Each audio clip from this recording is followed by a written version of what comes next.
Fala produtivo! Se você acompanha o nosso conteúdo sabe que o meu segundo cérebro é no Obsidian e é por isso que eu falo bastante sobre a ferramenta e sobre plugins. E um plugin que você tem que conhecer é o DataView, que é um plugin que vai transformar o seu Obsidian em algo mais estruturado, vai te dar outras perspectivas. Então, se você já ficou interessado, fica comigo que a gente já vai começar.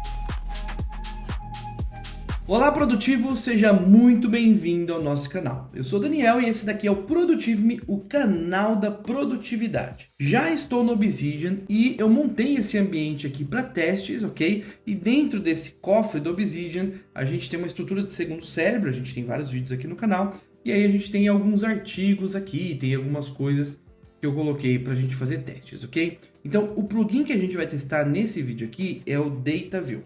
O que a gente vai fazer? Ó, vou usar aqui o Command e o barra. Deixa eu aproveitar que a gente está aqui. Deixa eu mudar essa cor. Deixar uma cor um pouco mais escura aqui para facilitar. A gente vai vir aqui em plugins não oficiais. E caso não esteja ativado, você vai ligar os plugins da comunidade, tá? É o que eu fiz aqui. Aí você vai vir aqui em procurar e você vai colocar DataView. É esse plugin aqui, tá? Você pode ver que ele é bem famoso na comunidade do Obsidian. Ele tem mais de 2 milhões de downloads. Então é esse cara aqui e a gente vai fazer a instalação, certo? Instalei, ele está instalando, vou ativar ele também e é isso, basicamente, tá? Ele tem configurações? Ele tem configurações, mas em resumo, não tem nada que você precise de fato alterar por agora. E aí você vai ver que praticamente nada mudou no seu Obsidian. E isso é porque o DataView ele funciona como uma consulta SQL, mais ou menos. Ele consegue ser chamado em qualquer lugar para fazer consultas dentro do seu cofre. Vou te mostrar já na prática. Mas, enfim, antes disso, eu preciso te apresentar um outro conceito que talvez você usa o Obsidian, provavelmente você conhece. Se você não usa ainda, eu vou te mostrar aqui e você vai passar a conhecer, que é o seguinte. Cada nota do Obsidian, por exemplo, que é PKM, o Pierre Levy, eles têm propriedades, elas não estão aparecendo aqui, mas se você quiser, depois do título, né, você dá um Enter, usa 3 hífens e aí ele aparece essas propriedades. O que são propriedades dentro do Obsidian? São metadados. Aqui ele não tem ainda nada, né? Então o que é PKM, o Pierre Levy, ele basicamente são notas, né? São arquivos de texto. Mas quando você usa aqui as propriedades, você começa a dar um pouco mais de contexto, meta-informações sobre as notas. Elas não se tornam apenas textos, elas têm muito mais contexto. Por exemplo, eu poderia criar, inclusive, uma nova propriedade aqui. Qual é o status? Então, eu vou chamar de status aqui, ó.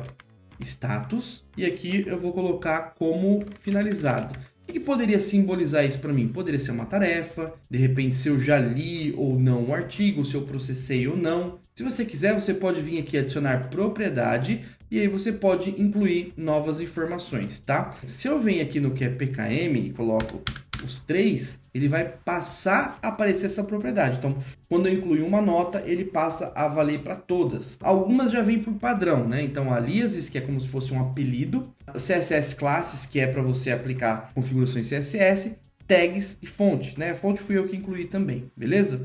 Mas, enfim, aqui você está vendo que eu posso usar o status e aqui eu vou usar o em aberto, ok? Coloquei a propriedade aqui, beleza? E agora eu tenho um que está em aberto e outro que está finalizado. Onde que entra o DataView dentro disso, né? É claro que eu estou falando aqui de um ambiente que é micro, né? Assim, tenho 2 notas praticamente, mas imagina num ambiente onde eu tenho várias outras notas.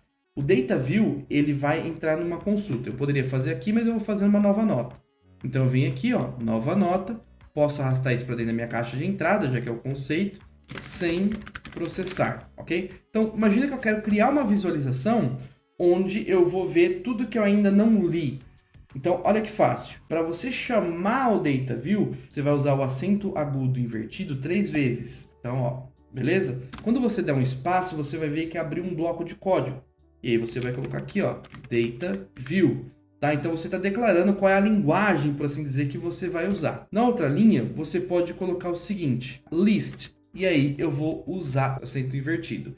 Então, quando eu coloquei aqui list, né, DataView list, ele listou todas as notas que eu tenho, tá vendo? Ó, PRLeview, que é PKM, e aí eu tenho outros, ó, sem processar, que é esse próprio aqui, modelo de nota padrão, modelo para o dia, que são notas que eu uso de modelo, né? Isso eu expliquei melhor no curso do Segundo Cérebro. Mas, de toda forma, ele trouxe aqui para mim as informações. Aqui, ele listou tudo que eu tenho, mas eu posso fazer melhorias aqui. Eu posso fazer filtros para que ele me traga coisas mais específicas. Por exemplo, eu quero a lista from, que é uma outra cláusula que eu posso usar aqui para filtrar. Então, eu falo assim, ó, eu quero a lista do... E aí eu vou colocar aqui, entre aspas duplas aqui, o nome da pasta, que nem no meu caso aqui é 0...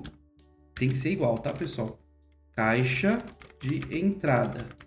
Quando eu clicar fora, ele já filtrou. Então, aqui ele pegou só aquelas notas, tá vendo aqui? Ele pegou, sem processar, tá dentro da caixa de entrada. Se eu mover ele para arquivos, por exemplo, aí ele vai atualizar, ó, templates, sem processar, e ele já mostrou aqui para mim só aquelas duas notas, ok? Agora, não é só isso, eu posso filtrar ainda mais as informações.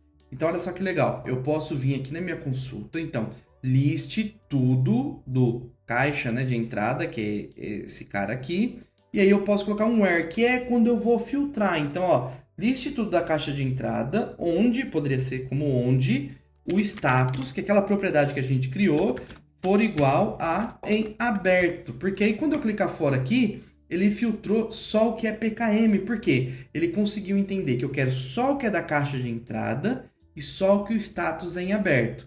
Se por acaso eu vim aqui e mudar para em aberto, olha só que legal. Ele vai trazer os dois. Então, eu consegui trazer uma filtragem de informações com base em critérios para que essa lista fique dinâmica. Eu não preciso ficar vindo aqui atualizar. É como se fosse um índice. O que eu acho incrível é que aqui a gente fez dessa forma, né? Eu vou até copiar esse cara aqui, vou colar embaixo, mas essa não é a única forma. Porque, olha só que legal. Imagina que aqui na minha caixa de entrada, eu venho, crio uma nova nota, e posso chamar de tarefas 7 de setembro, que é o que eu tô, né, o dia que eu tô gravando isso. Então eu posso criar tarefas aqui, ó, tarefa 1. Se eu quiser, aqui no sem processar, eu posso vir aqui, ó, task from caixa de entrada e vou tirar aqui essa informação. E olha só que legal, quando eu der um enter aqui, ele vai mostrar aquelas tarefas para mim. Ah, mas e se eu tiver outras tarefas? Então eu vou vir aqui, tem as tarefas do dia 7 de setembro, vou copiar elas, vou criar uma nova nota, vou vir aqui, ó, nova nota, vou chamar de tarefas de 8 de setembro, certo? Vou jogar as tarefas aqui, vai ser a 5, a 8 e a 10. E aí, quando eu for no sem processar, ele consegue mixar essas duas listas para mim. Por quê?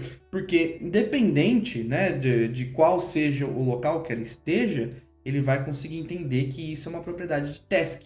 Ele entende que quando eu tenho um checkbox, né, que nem aqui, por exemplo, ele entende que isso daqui é uma tarefa. E se eu checar aqui, ele vai no sem processar e vai colocar aqui como checado também.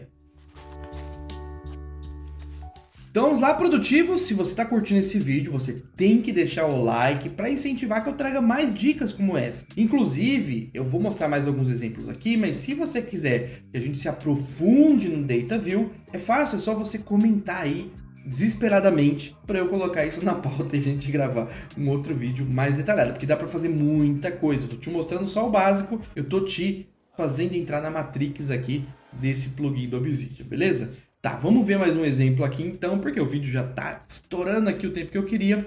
Vou copiar essa estrutura e olha só, se no primeiro exemplo a gente fez lista, no segundo exemplo a gente pegou as tarefas, agora a gente vai montar uma tabela, tá? Então vou colar aqui e vou usar o comando table, ok? Se eu só usar o table e clicar fora, ele vai me trazer em formato de tabela, né? Que é como se fosse uma coluna, tudo que eu tenho aqui, tá vendo? Agora, eu posso, se quiser, escolher as colunas. Então, eu poderia vir aqui e usar o status, tá vendo? Então, agora ele me trouxe o nome do file e o status. O status é aquela propriedade que a gente tem nas notas, né? Então, é aqui, ó, status. E aí a gente tem outros status, por exemplo, tags, né? Eu acho que nenhum deles tem tags, mas eu posso vir no sem processar, posso vir aqui, colocando uma vírgula, eu posso colocar os tags. e aí ele vai trazer duas colunas. Se algum for preenchido com tag, ele traz aqui.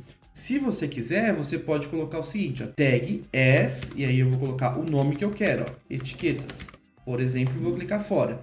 Então, ele sabe qual é a coluna que ele está pegando, mas o rótulo que ele vai mostrar para a gente é etiquetas. Não só isso, porque eu poderia falar, não, eu não quero que traga de todo o meu cofre. Eu quero que seja, assim como a gente fez ali, from, ou seja, da origem, né? 0 caixa de entrada, ok? E quando eu clicar fora, ele consegue me trazer só aqueles processos. Inclusive, se eu pegar as tarefas aqui e vir para os arquivos, passa alguns segundos, ele vai atualizar aqui para a gente e isso saiu, tá? Então, assim, nesse vídeo eu queria só introduzir esse assunto. Vamos ver se você realmente gostou. Cada pessoa tem que comentar pelo menos 5 vezes para me chamar muita atenção, para que a gente vá mais fundo. Eu posso fazer um vídeo muito mais aprofundado para você aprender todas as possibilidades aqui desse Data View. Então, é isso, produtivo. Nós vamos ficando por aqui. Nosso muito obrigado e até o nosso próximo vídeo.